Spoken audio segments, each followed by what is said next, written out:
আসসালামু আলাইকুম। আমি আপনাদের সাথে কিছু কথা বলতে চাই আমার জীবনের ব্যাপারে। আমার নাম হচ্ছে রিয়া। আমি ঢাকা থেকে বলছি। আমার বাবা খুব গরিব। আমি একটা গরিব ঘরের মেয়ে, অনেক অভাবের সংসার। তো ছোট থেকে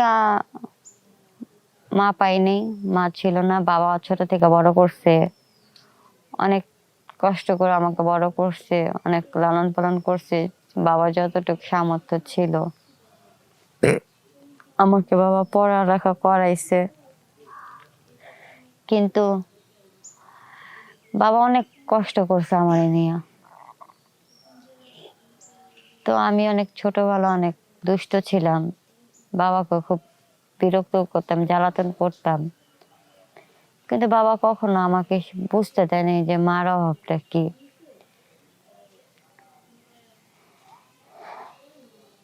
মানুষ বলতো বড় হয়েছে পরে তুই তোর বাবারে খুব বিরক্ত করছিস, জ্বালাতি, কিন্তু তোর বাবা তোর আজ পর্যন্ত একটা ধমক পর্যন্ত দেয় নাই।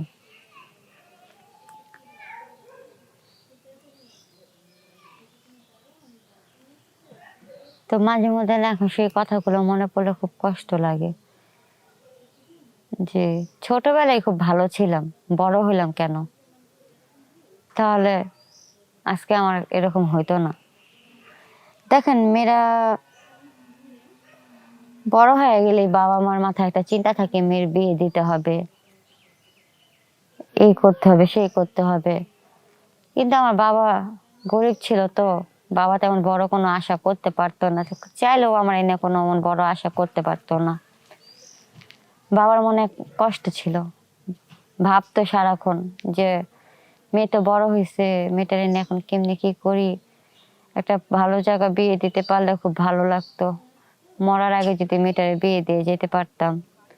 সবসময় আমার বাবা এই জিনিসটা চিন্তা করতো। তো আমি বুঝতাম।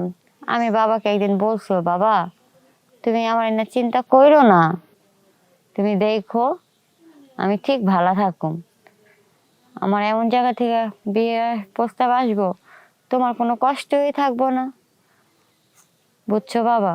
কিন্তু বাবার মন তো বুঝতো না। বাবা হাজার বুঝাইতে চাইলেও না, বুঝতো না। তো উপর আল্লাহ দোয়ায় হুট করে একদিন বাবা এসে বাজাতে, রিয়া রিয়া ডাকতেছে। পরে আমি বলছি, হ্যাঁ বাবা কি হয়েছে, চিল্লাইতেছে, কিছু হয়েছে? থেকে ডাকতেছে, রিয়া রিয়া। পরে আমি দৌড়ায় বেরিয়েছি, কি হয়েছে বাবা, কিছু হয়েছে, তোমার শরীর খারাপ? পরে বাবা আরে না, আরে পাগল, আজকে একটা খুশি সংবাদ আছে। আমাকে খুশি সংবাদ? কি হয়েছে বাবা? কারণ তোর না একটা বিয়ার প্রস্তাব আছে, মেলা বড় লোক পোলার লগে। বড় লোক পোলার লগে? পরে হ মা, আমি না এই প্রস্তাবটা রাজি করে নিচ্ছি, তোর কোনো আপত্তি আছে? আমি না বাবা, আমার আপত্তি থাকবো কে, তুমি খুশি তো বাবা, আমি খুশি।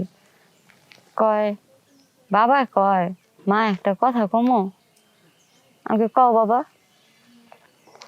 কয় দেখ, ছোট থেকে তোরে বড় করছি, তোরে কোনো সময় মাটিতে রাখিনি, পিঁপড়া খাইবো মাথায় রাখিনি, উকুনে খাইবো, খুব কষ্ট বড় করছি, অনেক সুন্দর করে পালছি। মা, আমি বিয়ের প্রস্তাবটা রাজি হইতাম না।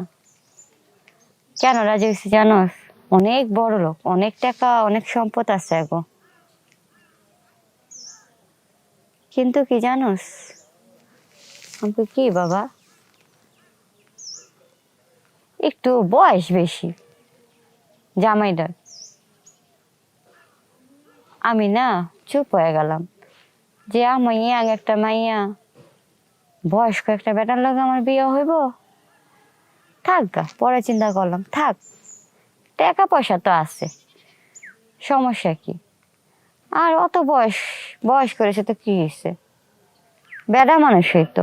পরে আমি বললাম, আচ্ছা বাবা তুমি যেটা ভালো বুঝো, সমস্যা নেই, আমি রাজি আছি। তো বাবা খুশি হইলো। তো এত বড় লোক বাসায় বিয়া দিব, বাবার কাছে তত টাকা পয়সা নাই। তো যে লোকের লোক আমার বিয়া ঠিক হয়েছে, হ্যাঁ বাবারে কিছু টাকা দিচ্ছে বিয়ার আয়োজন করতে। পরে বাবা বিয়ার আয়োজন করছে, পরে আমাদের বিয়ে শাদী হইল। হওয়ার পরে বিয়ার দিনকা গেলাম বাবারা ছাইরা, কষ্ট পেলাম যে ছোট থেকে বড় হয়েছে, বাবারা ছেড়ে অনেক কষ্ট লাগছে। যাই হোক, নতুন বাড়ি গেলাম জামার বাড়িতে। জামাই একটু বুড়া, একটু বড় কি জামাই একটু অনেক বড়, আমার অনেক বড় জামাই। এখন বাসর ঘরে ঢুকছি, সে আমার লগে সময় দিতে পারে না। সে আমার কাছে আসার আগে তার শেষ। সারা রাত চেষ্টা করেও সে হাজার চেষ্টা করেও পারলো না কিছু করতে। এখন আমি একটা ইয়াং মেয়ে, বিয়া রাত্রি যদি আমার সাথে এরকম হয় তো কেমন লাগে বলেন? তা আমি এগুলো ভাইবা আমি বিয়ের পরের দিনকেই বাবার বাসায় আইসা পড়ছি। বাবাকে কি হয়েছে মা, এন্ড বাবারা তারা এগুলো কিছু বলতে পারি না, কারণ বাপ তো ঘরে মা নাই যে মার কাছে কিছু বলুন। বাবার এসব কিছু বলতে পারি না, আমি তো বাবার বাসায় আইসা পড়ছি। আপনারাই বলেন, এই যে আমার মতো একটা মেয়ে, টাকা পয়সা দেখি কখনো এগুলা চাহিদা মেটানো যায় বলেন? স্বামীর সুখ বড় সুখ, যদি স্বামীর সুখ না পাইলাম তাহলে টাকা পয়সাটা কি বলেন? একটা মেয়ের যদি এটাই শখ পূরণ না হলো, তা সে কিভাবে সংসার করব?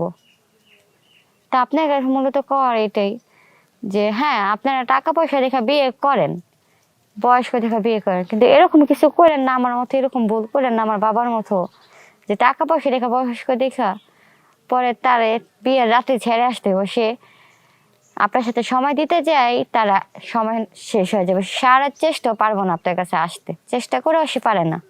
তো এটাই আপনাদের কাছে আমার বলার উদ্দেশ্য। যাই হোক, আশা করি কথাটা বুঝতে পারছেন।